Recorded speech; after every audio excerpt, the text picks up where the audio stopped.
সুপ্রিয় শিক্ষার্থীবৃন্দ, আসসালামু আলাইকুম। আমি সবুজ ইসলাম। পূর্বের ক্লাসের ধারাবাহিকতায় আজকে আমি তৃতীয় ক্লাস নিয়ে হাজির হলাম। আজকের ক্লাসের যে বিষয়বস্তুটি নিয়ে আলোচনা করব সেটি হচ্ছে অক্টাল থেকে বাইনারি, হেক্সাডেসিমেল থেকে বাইনারি। অক্টাল হেক্সাডেসিমেল থেকে কিভাবে আমরা বাইনারি করব সেই নিয়মগুলো এখানে দেওয়া আছে, তা একবার আমরা পড়ে নিই। অক্টালের ক্ষেত্রে 3 ডিজিটের বাইনারি মান লিখলেই হবে। হেক্সাডেসিমেলের ক্ষেত্রে 4 ডিজিটের বাইনারি মান লিখলেই হবে। তোমরা দেখো, একটা জিনিস চিন্তা করে এই নিয়মগুলো যদি আমরা মনে রাখতে পারি, আমরা অক্টাল হেক্সাডেসিমেল থেকে বাইনারি করার সময় কোনো ধরনের সমস্যা হবে না। দেখো, আমরা এক্সাম্পল দিচ্ছি এর উপর ভিত্তি করে। অক্টাল থেকে আমরা বাইনারি করব। এক্সাম্পল 1,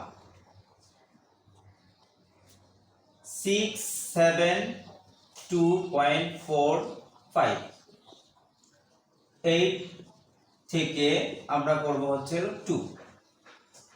তা এই সংখ্যাগুলো একটু স্পেস আকারে লিখব। 672.45। দেখো, এখানে 3 ডিজিটের বাইনারি মান বলতে কি বোঝানো হয়েছে, আমরা যদি একটা সংখ্যা লিখি 1, 1 এর ডাবল 2, 2 এর ডাবল হচ্ছে 4, তাহলে একটা, দুইটা, তিনটা সংখ্যা, এটা মিল করতে হবে। হ্যাঁ, এখানে একটা জিনিস জেনে রাখা ভালো যে 1 মানে হচ্ছে হলো অন আর 0 মানে অফ। যে মানগুলো প্রয়োজন হবে সেগুলো হচ্ছে অন, আর যে মানগুলো প্রয়োজন হবে না সেই মানগুলো হচ্ছে অফ। তাহলে 6, তাহলে এখানে কোনটা কোনটা মান প্রয়োজন হচ্ছে? 4 আর 2 আর 1, কিন্তু অর্থাৎ 1 দরকার হচ্ছে না। তাহলে 1 1 0, 7 1 1 1, 2 0 1 0 পয়েন্ট, 4 1 0 0, 5 1 0 1, ব্র্যাকেট দিয়ে আমরা 2 দিব আর এখানে 8। তাহলে অ্যানসারটা হবে আমাদের 1 1 0 1 1 1 0 1 0 পয়েন্ট 1 0 0 1 0 1, ব্র্যাকেট দিয়ে 2। এটাই হলো আমাদের অ্যানসার। এটা আমরা অক্টাল থেকে বাইনারি করলাম। তোমরা এই উদাহরণ, এই নিয়মের উপর ভিত্তি করে একটা কাজ তোমরা করতে পারো। সেটি হচ্ছে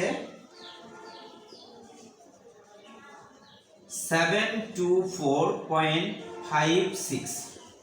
এটা অক্টাল থেকে তোমরা বাইনারি করবা। খুবই সহজ এই নিয়মগুলো। এই নিয়মটি মনে রাখলে আমরা অক্টাল থেকে বাইনারি করতে পারবো। এখন আমরা দেখো কিভাবে আমরা হেক্সাডেসিমেল থেকে বাইনারিতে রূপান্তর করব।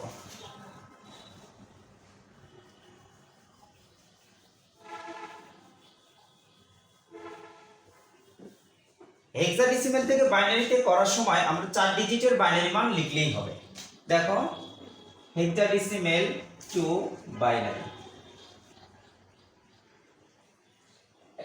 এক্সাম্পল 1,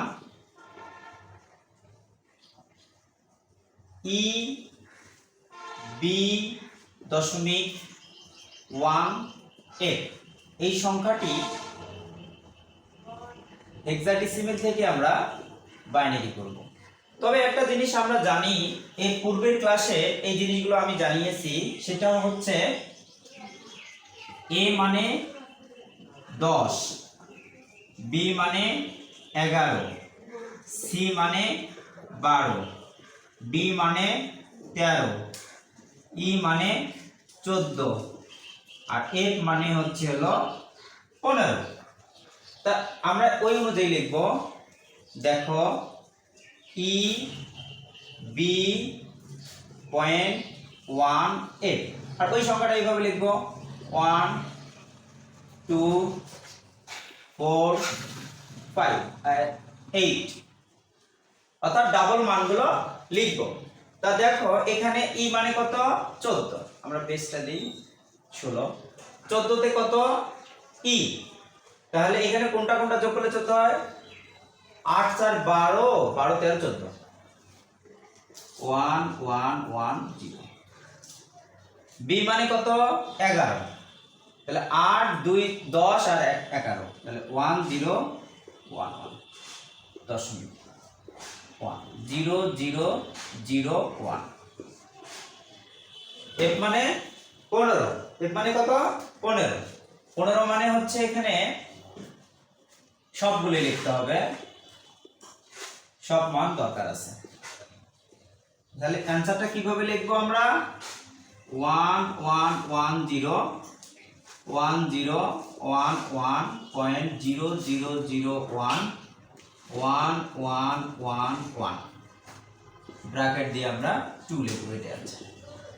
দেখো এই উদাহরণের উপর ভিত্তি করে আমরা একটা কাজ করতে পারি। BCA দশমিক 9E, এটাকে আমরা হেক্সাডেসিমেল থেকে বাইনারি করব। এটা আমরা হেক্সাডেসিমেল থেকে বাইনারি করব, অর্থাৎ আমরা এই নিয়মটা যদি আমরা ফলো করি বা মানি, তাহলে এইগুলো রূপান্তর করতে আমাদের আজীবন কোনো সমস্যা হবে না ইনশাআল্লাহ।